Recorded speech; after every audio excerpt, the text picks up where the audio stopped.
Hello, everyone. This is Bob Lowe, CSIA Executive Director. I'd like to remind you to complete the poll that is available to you, which would provide our presenter with that which is of most importance to you. There are 5 selections. So I want to thank you for attending the September CSIA webinar. Today's webinar is about how successful integrators capitalize on real-time feedback. Software Toolbox, a CSIA partner member, hosts and sponsors of the monthly webinars, help SIs lower their risk on projects involving software by providing them a unique mix of off-the-shelf software products and rapid response technical support that minimizes the need for custom code and lowers field startup time risk. I would like to introduce today's webinar presenter, Keith Martino, along with Laura. Keith has a passion for helping motivated leaders deliver results. Martino is head of CMI, a global consultancy founded in 1999 that customizes leadership and sales development initiatives. CMI partnerships include the creation of the Oracle Partner Leadership Program for North America and Eastern Europe, launching the Safeco Insurance Leadership Acceleration Program, and the Verizon Business Showcase. After numerous awards at FedEx, Xerox, and Baxter Healthcare, Martino's team provides world-class counsel and proven web-based tools that produce consistent results. He has worked with CSIA members and will present at the 2012 CSIA Executive Conference. Without further delay, here's Keith. Good morning, everyone. I'm delighted to be with you today. I'd also like to introduce you to my colleague here who will be joining us today. Good morning, everyone. My name is Laura, and we'd like to offer a special thank you to Mr. Jerry Smith and the team at I2R for this opportunity and for introducing us to CSIA and for Bob. Thank you very much. And we are looking forward to seeing you at the upcoming conference in April. Delighted, Bob, to be invited to be part of that. And we're looking forward to today talking about the importance of real-time information. Real-time information in a variety of different processes inside your business. And we're using this polling device and the polling that we have been engaged in the last few minutes to try to gauge which of the 5 topics that we believe will be most interesting to you. And I know that a number of you have weighed in on the polling, and we're going to take a look now at the results, and that will to a great degree drive our discussion today. John Weber from Web Tools. John, if you can share with us how the polling came out so that we can know which topic that we should dive into first. Sure. Thanks, Keith. This is John Weber, President of Software Toolbox. The polling results are that we had a tie at 19% each of interest in solving problems and building teamwork. And then we had a tie for second place on the choices at grow revenue and retain clients. Okay, good. Well, we'll dive right in. Evenly. Yeah. John? Can I ask one question? I Sure. had somebody ask me in chat if you were going to post the presentation slides to the CSIA website. I know that CSIA can't do that. It's really up to you whether or not you're going to post the slides or just have them post the recording, which, of course, we do by default. What we'll do at the end of the presentation, John, it's a great question. At the end of the presentation, each person who's part of the audience today will have a chance to text in or email their request for the slides, and we'll be delighted to get them copies of the slides. Okay, that sounds great. So you'll be giving them your email address at the end? Correct. Very good. Thank you. Okay, well, we're gonna take sort of a common format today in terms of how we address the various topics. We'll probably get through a couple of the topics today: solving problems and building teamwork. And the approach that we're going to take is, first of all, we're going to share with you in the various companies that we work with and the assessment work that we do. We're going to share with you some of the common challenges that would be prevalent around each of these topics. And so, for instance, as we look at the issue of solving problems, We're going to share with you the top 3 challenges that we see, and then we're going to dive into some of the reasons behind those challenges, some of the things that as we talk to organizations, as we talk to their employee base and so forth, that we find are sort of the underlying problems that manifest themselves in various symptoms. The first issue, or the first topic that we're going to take a look at, is this issue of solving problems inside of companies. And I'll tell you that over and over again, through the work that we do, that we see that there are often times where a manager and their team, or a leader and their team, are out of sync in terms of priorities and sentiment. We see that they're not at all on the same page, and you know, as business moves along at a pretty quick clip, at times you feel that you're on the right page with your team or with your leadership, and yet things change very rapidly, and you find yourself completely out of sync. Poor communication sometimes is part of that equation, but there are other factors there as well that Laura and I'll talk about in a few moments. And then finally, many times what we see is that there are key individuals who actually rely upon one another inside an organization who simply don't get along, and as a result, it hinders their work on various projects.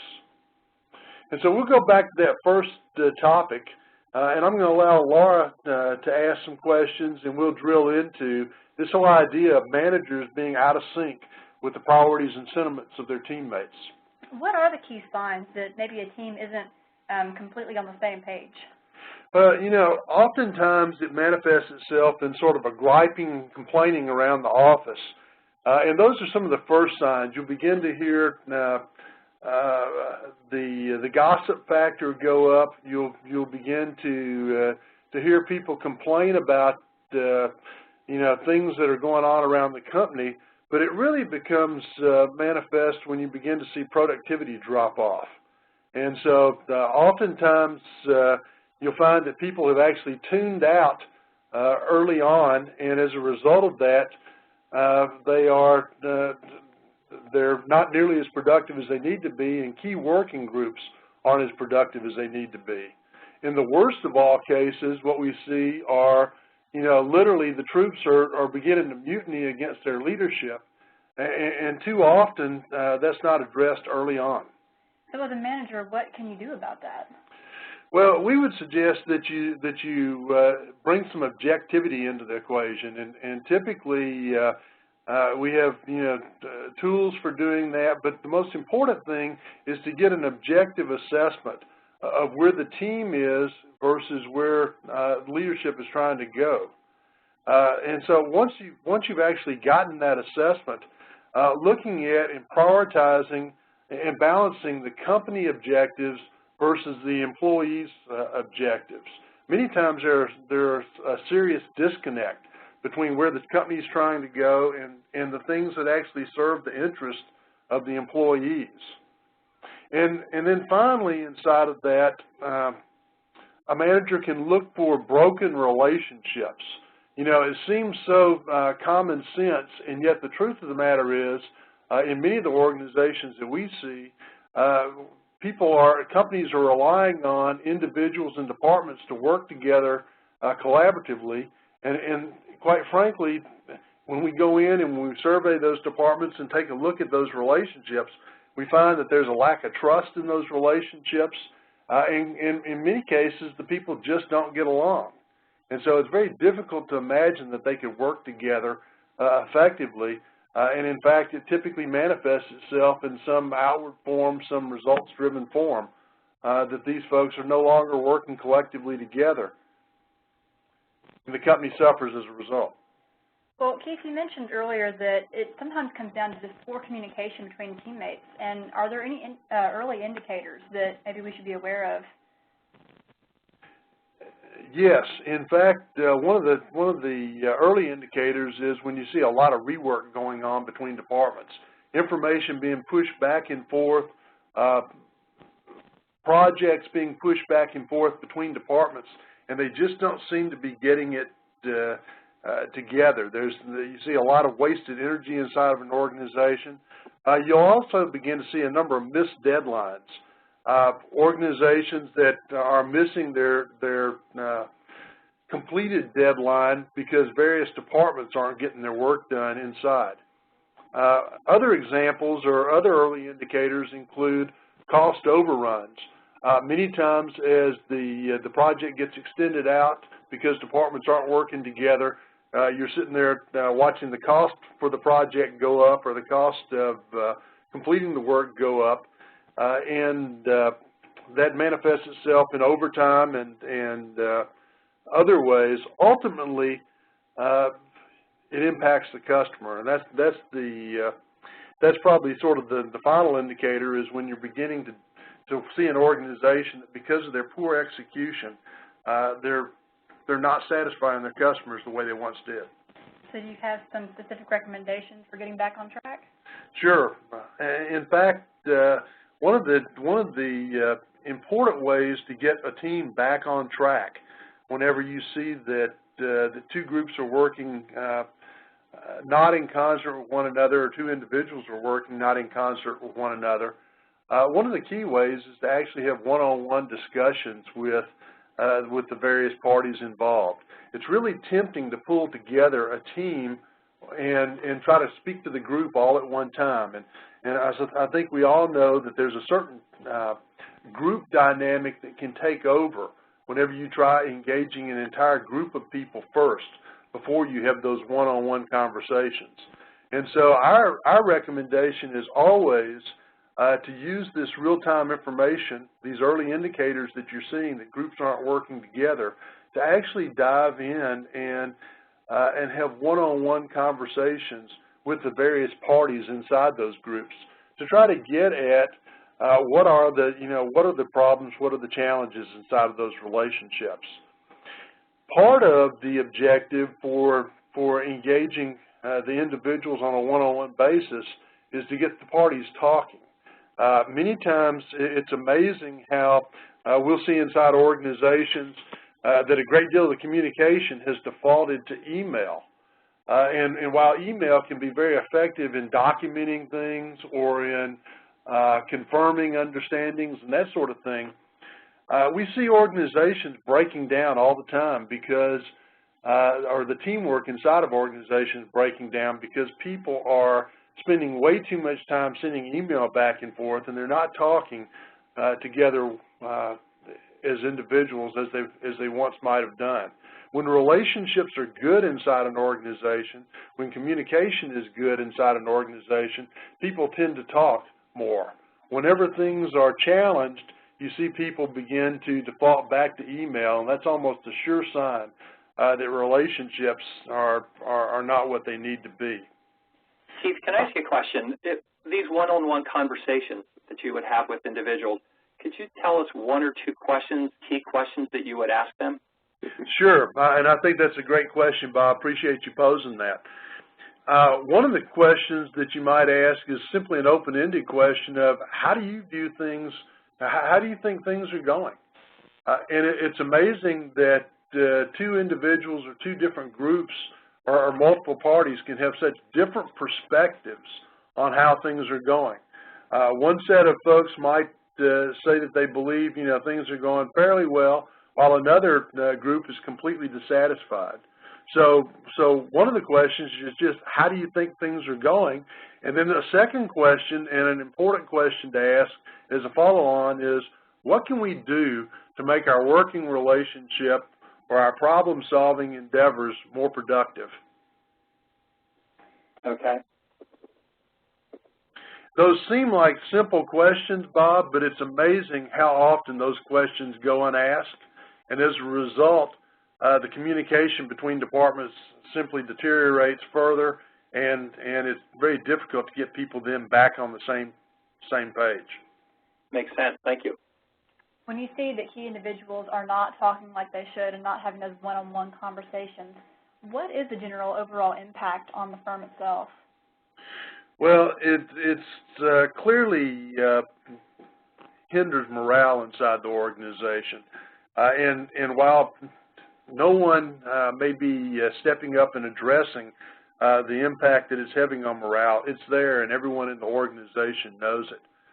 You know, it's very tempting sometimes to think that people inside of an organization don't realize that there are problems and there are personality issues inside the organization going on.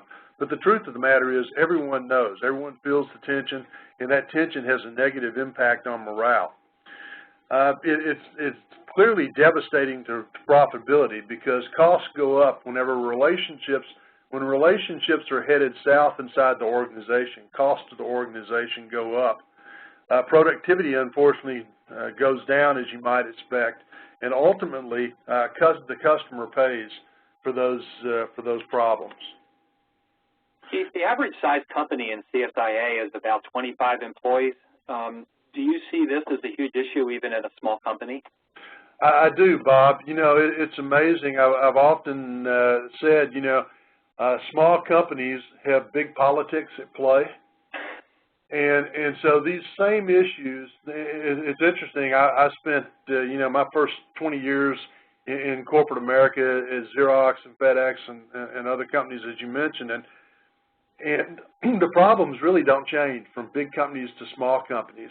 Typically, the work groups are still broken down into relatively small working units, and the politics and the challenges of communication are actually very similar, whether they're small companies or large. Okay. I'm going to very quickly show you a tool that we use to get at some of these issues, and it's a tool called the 360. I'm not going to spend a whole lot of time on the elements of the 360, other than to tell you that if you look, for instance, in what we're seeing here on the slide now is an example of a dashboard. This is a real 360 that recently came in for a particular company that we were working with. And in the upper left-hand corner, you see how in this particular instance, we were running a 360 on a number of the members of management in the organization. In the upper left-hand corner, you see how this particular manager viewed themselves, viewed their leadership skills after responding to 60 specific questions about their daily activities.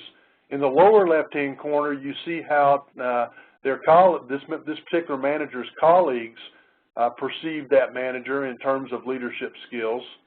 But most importantly, up in the right-hand corner, what you see is a red line that represents how the colleagues view that manager, and then the blue line represents how the manager views themselves. This is typical of what we might see in many organizations where management is perhaps a little disconnected, or a particular manager is a bit disconnected from how they're being perceived and how well things are going in the organization. As you see, the red line is significantly below, in certain categories, how the manager sees himself. And in fact, if you notice the numbers that I've circled on the screen, overall the manager sees things going much better than the employee base perceives that it's going. And that's represented numerically here. The A and the B elements that you see in the lower right-hand corner, the comments beside A are actually reflective of specific recommendations that the employees have made to the manager about how he or she might improve leadership, morale, productivity, and problem solving inside the organization.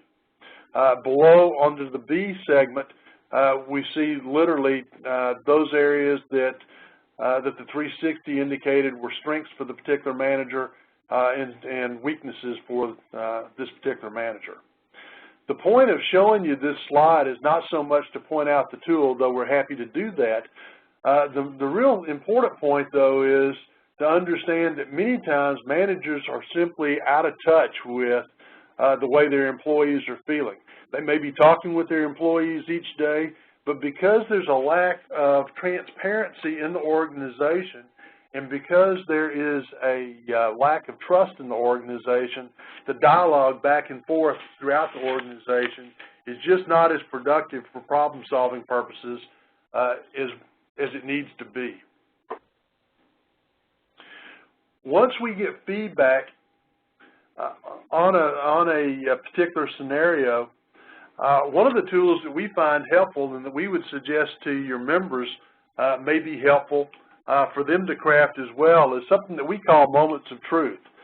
In other words, what we do is once we get some feedback inside of a particular company in regards to how things are going, how effectively problems are being solved, and so forth, we will craft in short paragraphs those real-world scenarios so that the team can look at it in sort of a third-party perspective and see a combination of factors within that particular scenario. Again, we refer to these real-world challenges as moments of truth, but the idea is to have the team put it into a third-person perspective so that they can begin to look more effectively at how are we really going to solve this significant issue inside of our organization. And I thought we would share with you today a simple formula for problem solving that we see teams use quite effectively in a variety of different industries and certainly in companies that do integration work as well. And the formula is very simple but very powerful when it's applied. We simply take and draw a T-square. You'll notice in the upper left-hand corner an opportunity to list what are the various problems that exist inside this scenario. Again, going back to that real-world scenario that we defined a few moments ago. In the upper right-hand corner, there's an opportunity for them to list specifically which departments or which individuals are at conflict inside the scenario. Many times people don't like to talk about the conflicts that may exist between departments or between individuals and so forth, but the truth of the matter is, unless we come up with a solution that resolves both those problems and the conflicts, then we're not likely to be effective long-term in improving the productivity in the organization.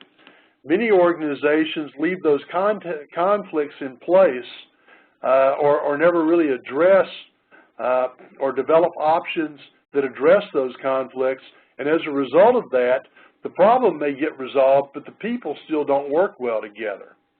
You'll notice in the lower left-hand column that there's a place there to list the options. What we suggest is that when you're using this formula with your teams to solve problems, and again, we think this is an excellent problem-solving tool for complex problems, in that lower left-hand quadrant is an opportunity for them to list all of the different options that they have, both good and bad, for solving the problem. One of the questions that we typically ask is, so is the option there to do nothing? And always in groups that we're talking with, people nod their heads, no, that's not an option. But in fact, we find that quite frankly, when it comes to difficult organizationally related challenges, the option of doing nothing is frequently the one that's acted upon.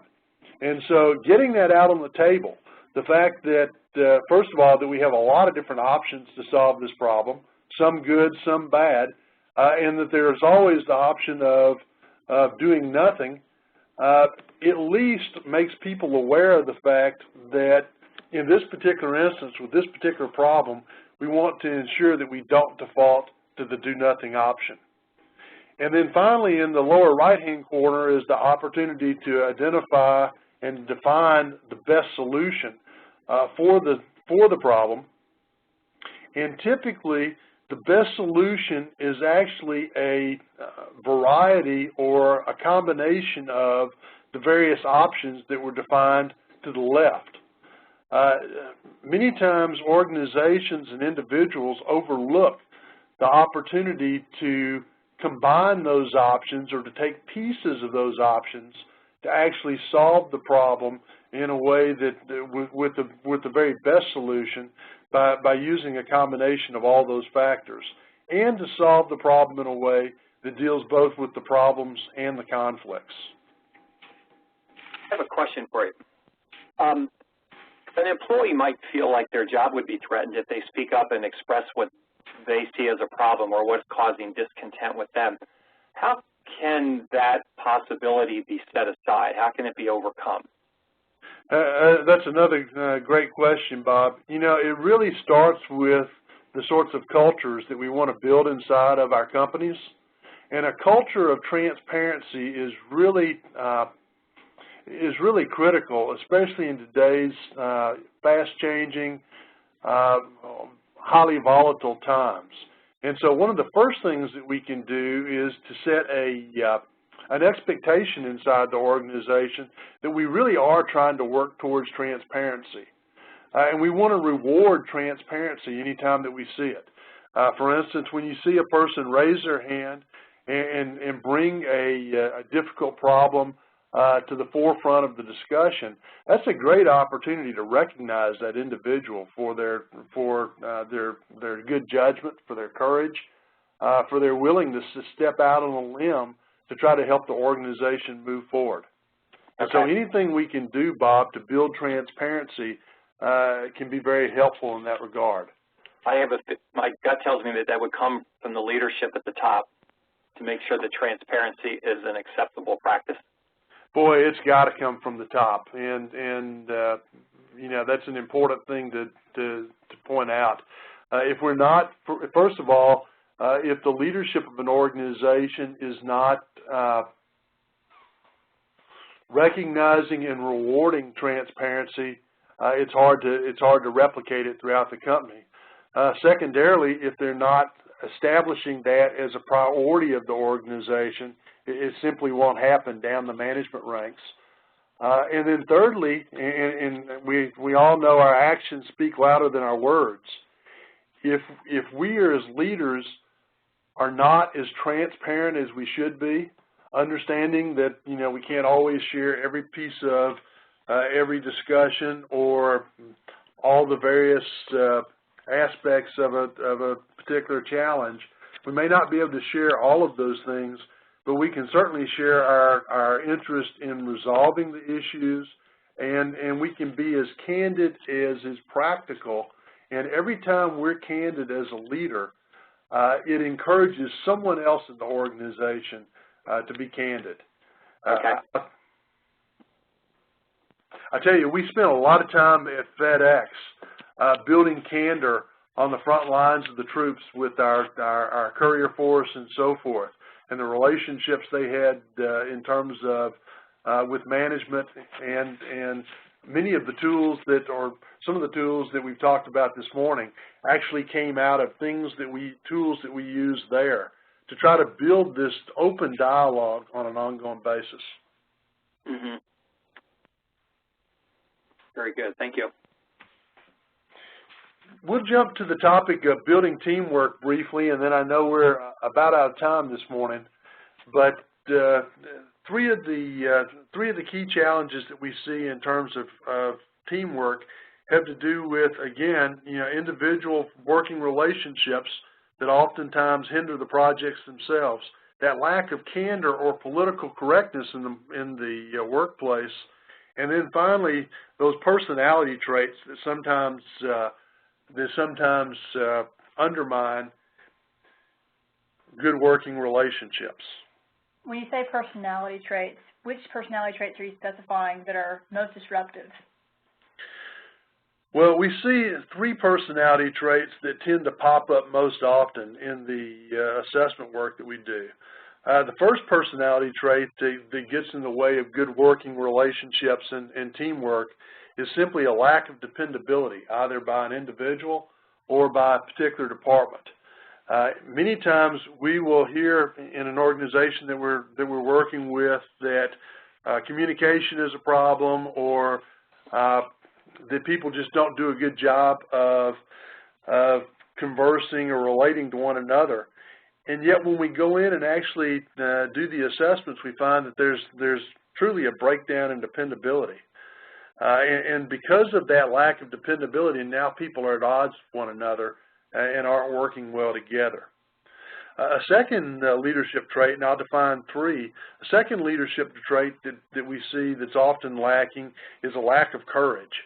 And when individuals look around and they see their management or they see their peers not being willing to surface the real key issues that are undermining the organization.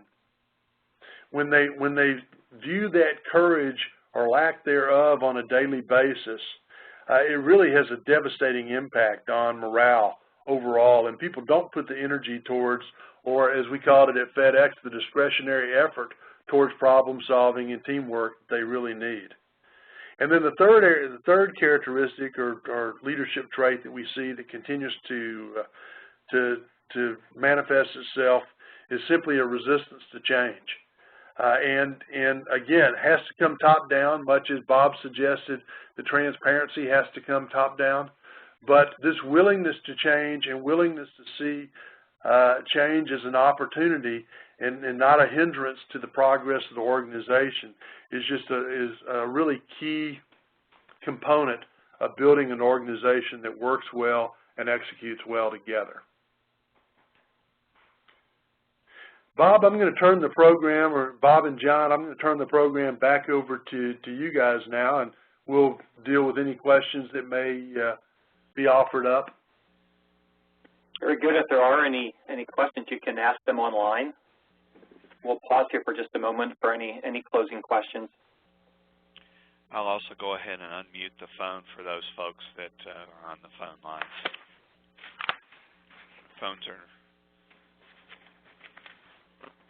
Phones are now unmuted for anyone that's dialed in if you have a question. I don't have any queued up at this point.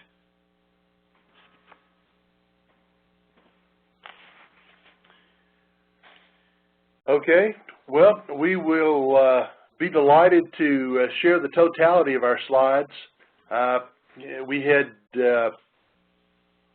also available to your members, Bob, an opportunity to look at how real-time information can impact your ability to grow the revenues of your company, as well as retain clients and shorten the sales cycles.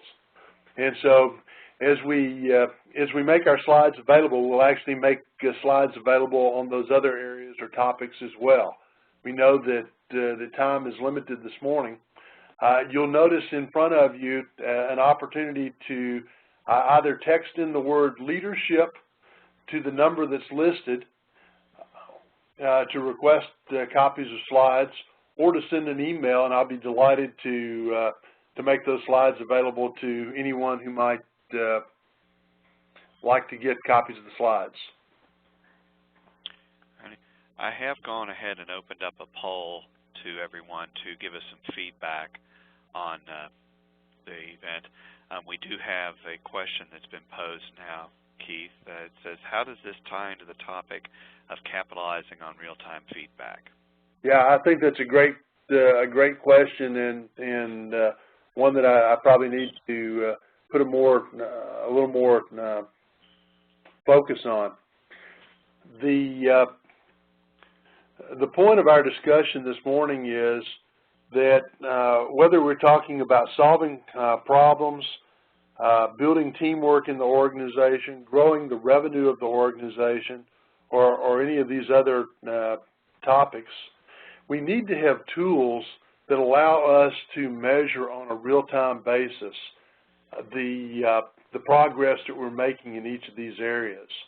And so what I'm suggesting is that that your members take a look at, problem solving, building teamwork, etc., and ask themselves, do we have a way of monitoring on a real-time basis how effectively we're making progress against these various categories?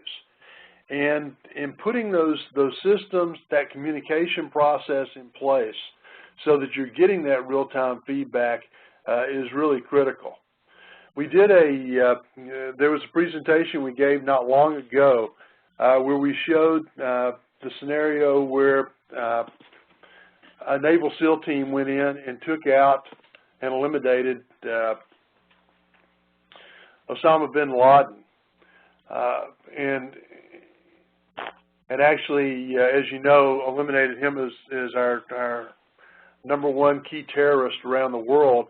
And inside that presentation, we showed photos of how the Naval SEAL members actually had embedded in their helmets real-time cameras that showed and was broadcasting back to military leaders as well as the leaders of our nation precisely what was going on in that raid at the time that it was taking place. And the idea there was that as we're moving through volatile times and as we're moving through difficult economic times right now, it becomes imperative for each of us as leaders of our organization to have a way of seeing clearly and objectively and on a real-time basis precisely what's going on in the various aspects of our organization. And so the point of our conversation and the idea that we were trying to get across this morning is that when you put those systems in place, you can head off a lot of the challenges and a lot of the detriments to your organizational growth that you might otherwise face if you didn't have a means of detecting that early and often. So you're referring to like KPIs. It sounds like you're promoting the idea of having lots of KPIs within your company, and if so, what would be a KPI regarding like building teamwork? That seems like a soft subject. How do you make it objective with, like, what would be one key KPI to look for or to monitor? Well, I think that having a way to actually measure the relationships inside the company is a critical component. I will tell you, in our earlier illustration, we showed that 360s can be very effective for doing that. Another way to get at that is to have, an employee satisfaction sort of survey that not only talks about how effective or how satisfied the various employees in the organization are with the company at large, but specifically with their direct manager, with their teammates, and with mid-level and senior levels within the organization. And to ask those, simple and yet very straightforward questions, and then put numerical measures around those things so that you can literally tell whether you're moving forwards or backwards in those relationships throughout your organization. Great. So it's not just KPIs, but you use the surveys as a tool. Are surveys taken so that respondents are autonomous? Typically, the respondents are autonomous, and the most effective tools provide more of a consensus feedback versus an individual feedback. In other words, instead of Bob knowing specifically what Keith said about Bob, Bob would get feedback that would tell him in general or on average, here's how others saw Bob in the organization. That consensus sort of feedback allows Bob to then look at the comments and look at the scores and that sort of thing and see general trends and see general opportunities to improve his working relationship or his leadership of a particular group. Okay. Very good. Hey, Bob and Keith, this is John. I'd like to add something. The metrics and all that's great. One of the things I found in my own organization with my business partner is that sometimes it's just a matter of turning on that radar in your head as a leader to realize you need to have this little guy or gal over here on your shoulder that's paying attention at the 20,000-foot view and hearing these. You talk about a lot of subtle indicators and warning signs, Keith. First thing we all need to do is remember to just pay attention to those, because oftentimes they mean that if you do, you can jump on issues much before they become mountains of problems. Mm-hmm. That's absolutely correct, and I will tell you that we've seen significant change in a number of organizations as a direct result of running even the 360 process through their organization. And there are a number of 360 tools out there today. I'll tell you, in our own experience, though, we've seen managers become far more aware John mentioned the idea of having sort of that little sensor in your head, but become far more aware of what they are doing or not doing that's setting off certain dynamics inside their organization. And so many times it's a combination of both numeric sort of information as well as specific recommendations. For instance, if you have a 360 done on yourself and you see 4 out of the 12 people who responded suggested that you're not very good at communicating, or if they've suggested that you're not a particularly dependable person, or whatever the case may be, or they don't see you demonstrating courage in terms of the difficult decisions that need to be made. It does raise your sensitivity then to that issue on a much broader level. And we were doing some filming the other day of some feedback from some of our clients and so forth. We had one particular client or one particular manager who said, I really thought that whenever I came to this organization, because I was relatively new to the organization, that what my team needed out of me was they needed me to simply listen and learn about the business. It had been a while since I had been in that particular industry, and so I really thought my team needed me to learn the business and then come to them with recommendations. And he said, and what I learned from the 360 was that wasn't what my team needed from me at all. In fact, they needed 2 very different things from me. First of all, what they needed was they needed me to be a staunch advocate for them with our senior management team. They needed me to help clear some hurdles that were there that were really blocking our ability to be effective as a team. The second thing they needed me for, and they had been looking for from me, even though I as a manager hadn't delivered against this, was they were looking for me to bring fresh solutions to old problems. They were actually looking for me to take a bold step and to bring new ideas into the equation. And so while that manager was sort of sitting back thinking that he was doing the right thing, the truth of the matter was the troops were needing him to step forward very quickly. And he talked about specifically on tape that day what a significant difference that made in his management style and how much more closely it had tied his daily activities and his leadership to the needs of his organization. Hey, Keith, we have a couple of questions about the 360s since you're talking about those. They're kind of related. One of them says, how are the 360 elements derived? Are they research-based or select upon observation? And how effective have they been in actually changing behaviors? And I think you've given some examples here. But could you tell us more, or if you want to give other examples, you can.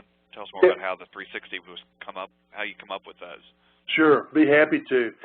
There are 20 different components that we measure with our 360s. The first 10 components are specific leadership traits that we've identified that are critically important inside of any organization.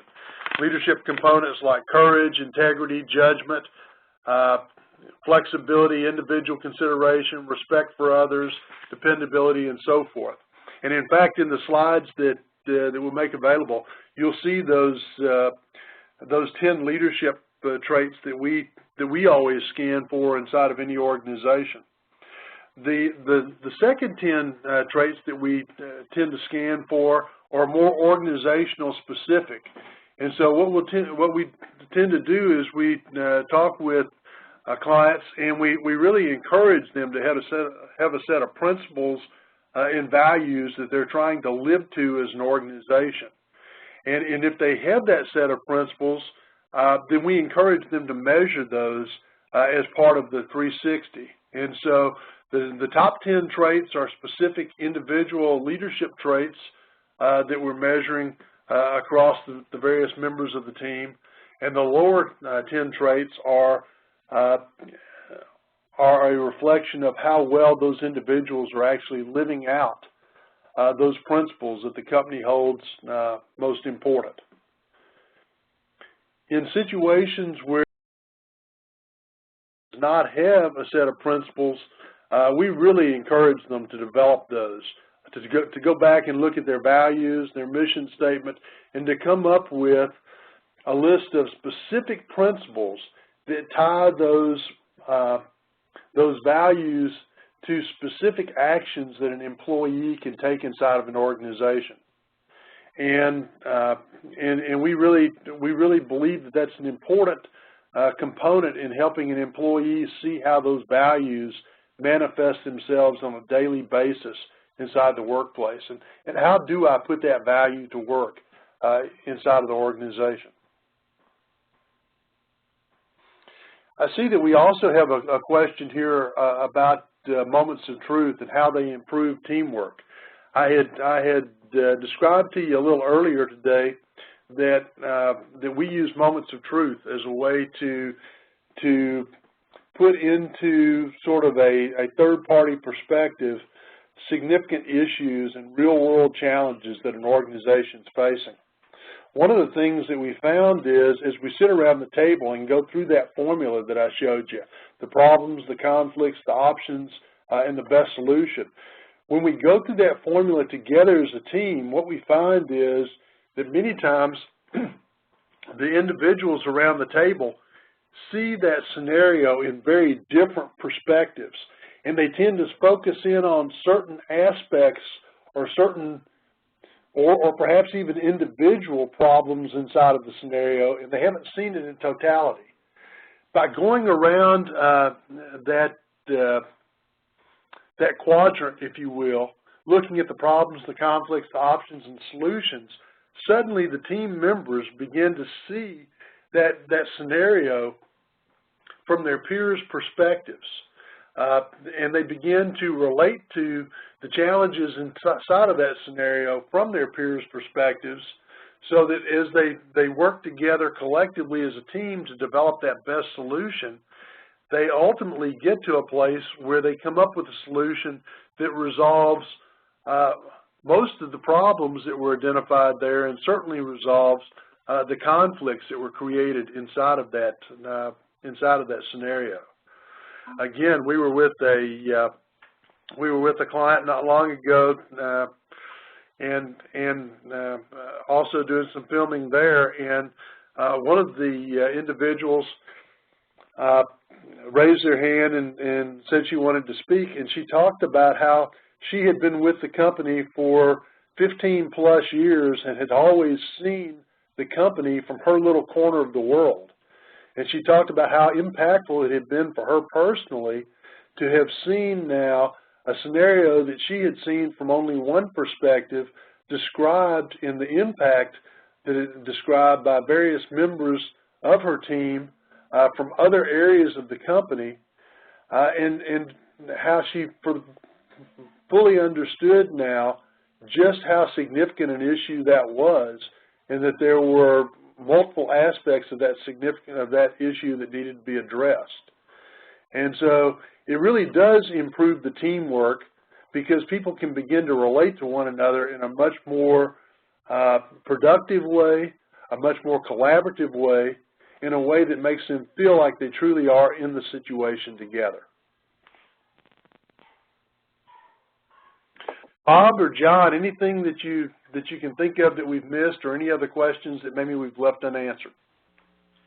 I don't see any, and I left the poll open for 15 minutes, and I can go ahead and share out with you and everybody. It looks like the identifying communications challenges was the thing people found most helpful, followed by peer accountability concept. Then after that was a tie between moment of truth and problem-solving formula. Okay. Two last things that I'll leave with you, because they said that improving communication was a key factor today.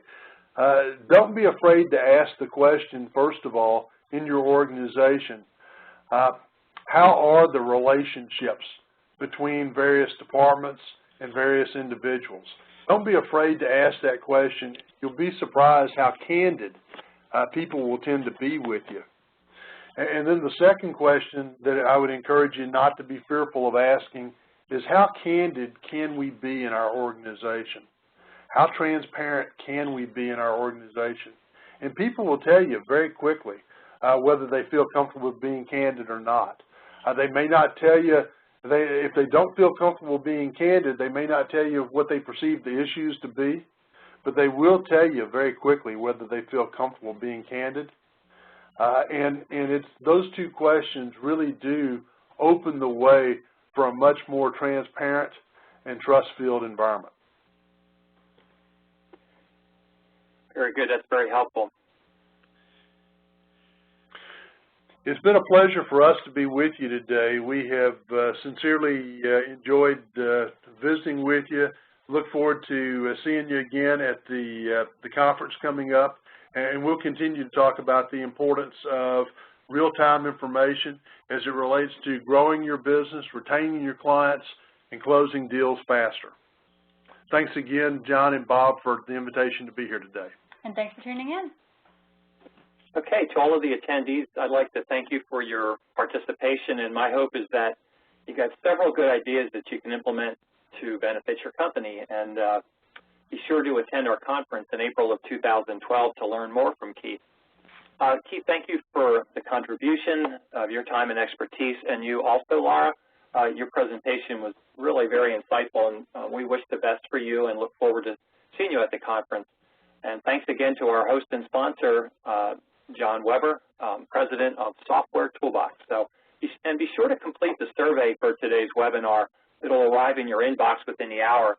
Your feedback is necessary for our continuous improvement, so please complete it immediately. If you put it off, you'll probably never go back to it. It's very quick, and we would really appreciate the feedback. So in closing, here's a bullet list for you to consider.